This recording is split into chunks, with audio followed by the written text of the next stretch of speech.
Oi, Chuchus, tudo bem com vocês? Vamos falar de Gil Vicente, vamos falar de novo de humanismo, vamos entender essa produção, o Alto da Barca do Inferno, essas críticas apresentadas à sociedade da época e compreender ainda mais esse momento de transição na nossa história literária, ok? Programa Fique em Casa Aprendendo, sejam todos e todas muito bem-vindos para a nossa aula de hoje, ok? Acompanha aí, ó. Segunda época medieval, produções literárias do teatro vicentino. Nós vamos falar das produções literárias, vamos focar no Alto da Barca do Inferno e no Alto da Feira. Gil Vicente é o pai do teatro, né, gente? A gente chama de teatro vicentino, porque o Gil Vicente tem as suas características e ele apresenta, obviamente, nas suas obras literárias e o que nós vamos ver, discutir, entender e compreender na aula de hoje, ok? Olha só, dentre os principais autores, acompanha aí Gil Vicente, Fernão Lopes e, claro, eu tenho que repetir Gil Vicente, ele nasceu de 1465 a 1536, ele é o pai do teatro português e a sua obra aborda temas religiosos e humanos, tá? Apesar de possuir uma visão religiosa cristã e moralista, seus textos também apresentam críticas sociais, tá? Ele não vai afrontar a igreja, gente, ele não vai, tipo assim, bater de frente, mas ele apresenta nas obras que retratam as questões religiosas, as críticas ao comportamento das pessoas naquela sociedade, certo? Continuando. O teatro popular, a poesia palaciana, a crônica histórica foram os gêneros mais explorados durante o período do humanismo em Portugal. E dentre os principais autores, como eu já falei, Gil Vicente, Fernão Lopes e Garcia de Rezende. Nós vamos hoje nos ater, nos prender no Gil Vicente, tá? Já falamos da poesia palaciana e também das crônicas históricas, por isso que o Fernão Lopes também aparece aqui, tá? As crônicas históricas são aquelas produções a partir de todos os acontecimentos, de descobertas, de grandes viagens desse povo português, no caso para nós, o povo português, dessa época, tá certo? Avançando. Alto da Barca do Inferno, você já ouviu falar, né? Foi escrita na passagem da Idade Média para a Idade Moderna. Alto da Barca do Inferno oscila entre seus valores morais de suas épocas, ao mesmo tempo que há uma severa crítica à sociedade típica da Idade Moderna. É uma obra religiosamente voltada para a figura de Deus, uma característica medieval, ok? Então, começando aqui, falar do Alto da Barca do Inferno. É uma obra religiosa, né? Ela tem temas religiosos e, como aqui diz, voltada para a figura de Deus. Então, o Gil Vicente vai usar o comportamento corrupto, né? A gente, quando fala de corrupção, a gente só lembra de política, não é verdade? Normalmente, corrupto, político. Ah, porque isso aqui é corrupção? Desvio de dinheiro de obra pública. A gente só lembra disso. Mas não, gente, os pequenos delitos, passar no sinal vermelho, entrar na fila na frente das pessoas, fingir que está machucado, fingir que está grávido, levar a criança no braço. Às vezes a pessoa não tem quando deixar, mas tem muita gente que pega o bebê, leva para as filas para poder passar na frente dos outros. Pequenas atitudes que nós temos, né? Eu estou dizendo nós, no sentido geral, né?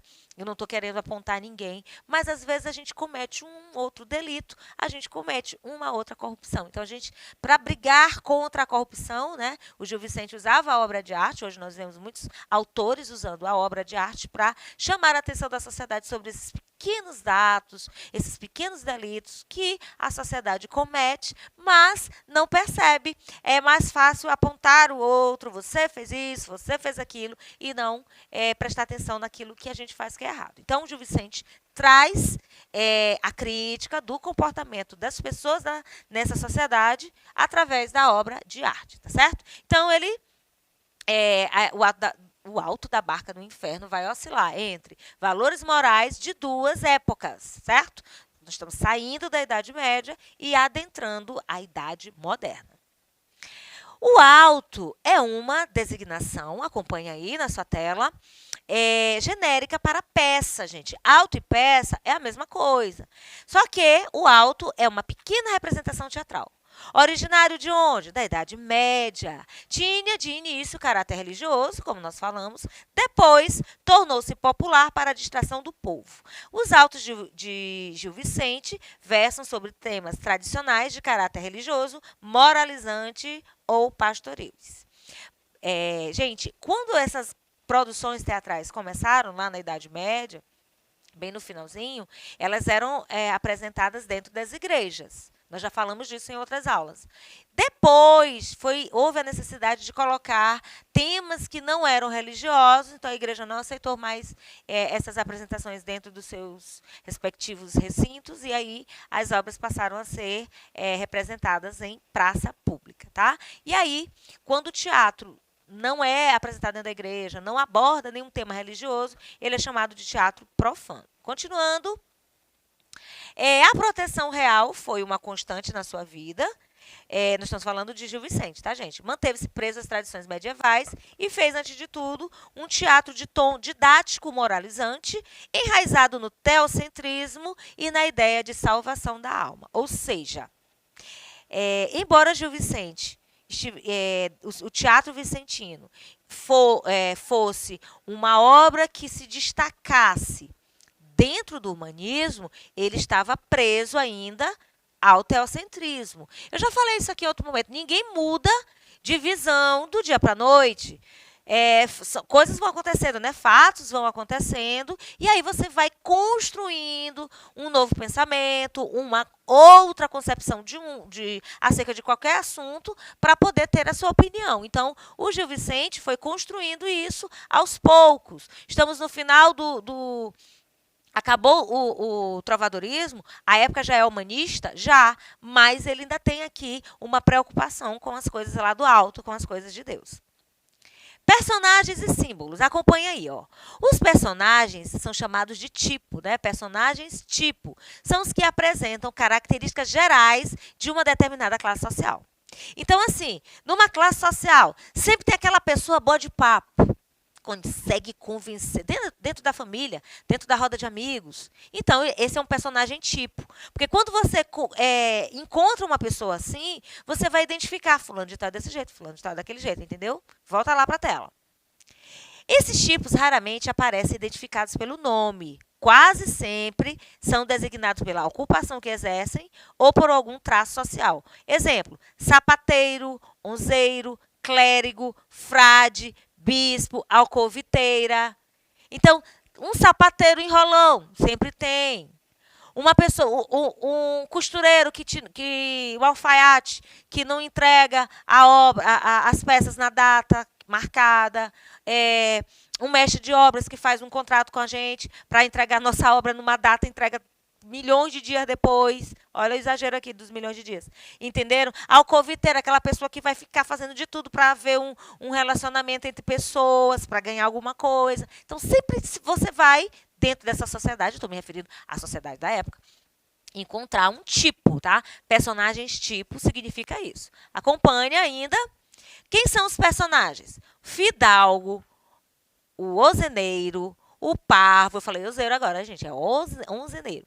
O parvo, o frade, a alcoviteira, um judeu, um corregedor, um procurador, os cavaleiros das cruzadas. Os membros da igreja são alvo constante da crítica vicentina. E é importante observar, no entanto, que o espírito religioso presente na formação do autor jamais vai criticar as instituições, os dogmas ou as hierarquias da religião, e sim os indivíduos que as corrompem, certo? Então, a igreja é uma instituição.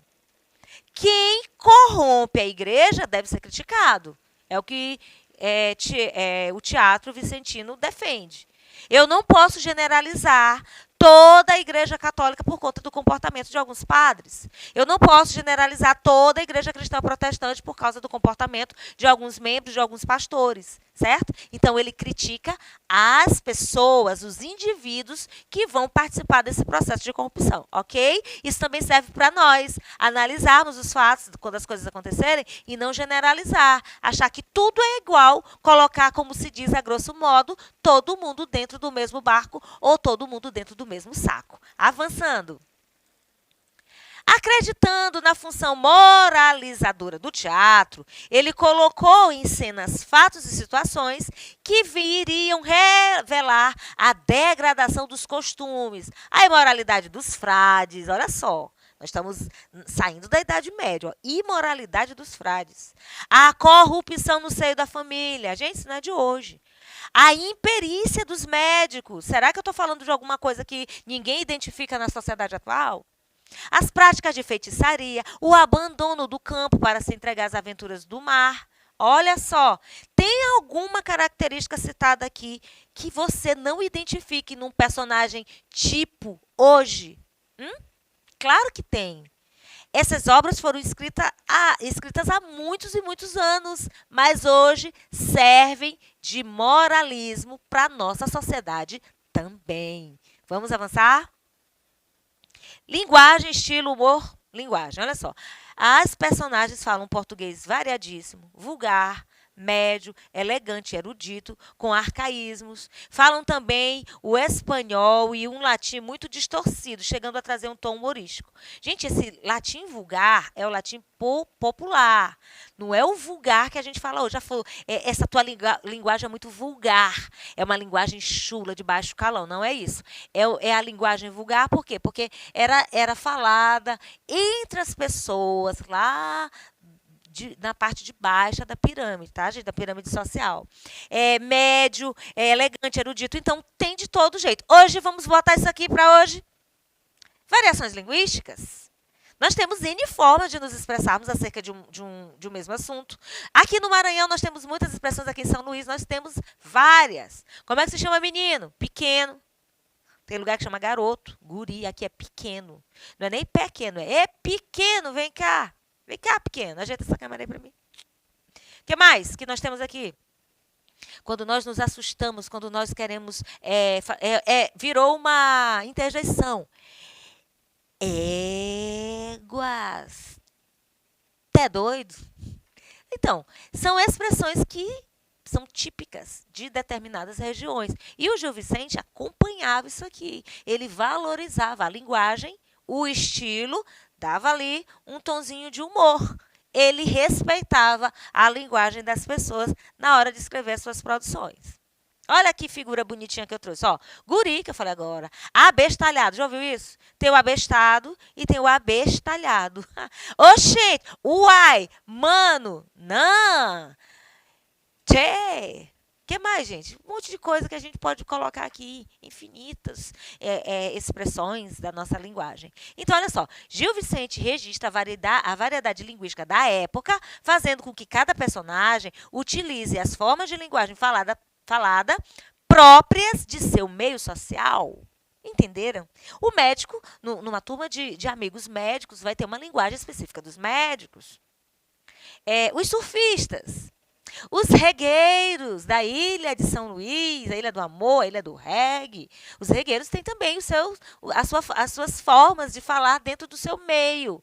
Assim como os cristãos, né, os nossos irmãos evangélicos, cada um tem o seu tipo. E aí o Gil Vicente, ele respeitava essa variação linguística, tá, gente? Então, aproveitando para falar de variação linguística, não ao preconceito linguístico. Olha, o Gil Vicente, olha, naquela época já não tinha preconceito linguístico. Olha que legal. O Alto da Barca do Inferno diz assim, ó, o diabo, de que morreste? Aí o parvo, que a gente já falou em uma outra aula, ele diz assim, de quê? Samicas de caganeira, tá? Ou seja, samicas, talvez de caganeira. Diabo, de quê? Aí o parvo diz, de caga merdeira, má ravugem que te dê. Sarna, gente, que coça. Aí o diabo, entra, põe aqui o pé. O diabo está se referindo a alguém, quem? O parvo. Do que ele morreu? Ele diz que ele morreu de caganeira, tá? Aí o diabo, então, põe o pé bem aqui, ó. Põe aqui o pé, vem cá. Aí o parvo diz, ulá, não tombe o zambuco. Ou seja, ele diz que ele não vai para aquele barco. Ele está depreciando o barco lá do demônio. Aí o diabo diz, entra, atolar seu nuco, que se nos vai a maré. O que é grande tolo castrado? É um eunuco. Eunuco é uma pessoa castrada, tá? Aí o pavo diz assim: aguardai, aguardai, ou lá, e onde havemos de ir ter? Ou seja, e onde havemos de nos dirigirmos? Aí o diabo diz: ao porto de Lúcifer. Aí o pavo diz assim: ah! Aí o diabo: ó inferno, entra cá. Ou seja, o pavo chega, o diabo conversa com ele, morreu de quê? Ele diz do que ele morreu, ele vem cá. Ele não quer ir, mas é para lá que tu vais. Digno de observação no Teatro de Gil Vicente, o diabo nunca força ninguém ao pecado. As próprias pessoas o cometem por si só. Por exemplo, na peça O Alto da Feira, que é uma outra, o diabo, do mesmo modo que um camelô, monta sua banca para oferecer os pecados, quando é interpelado por um anjo, que assim argumenta o diabo. Mas cada um veja o que faz, porque eu não forço ninguém.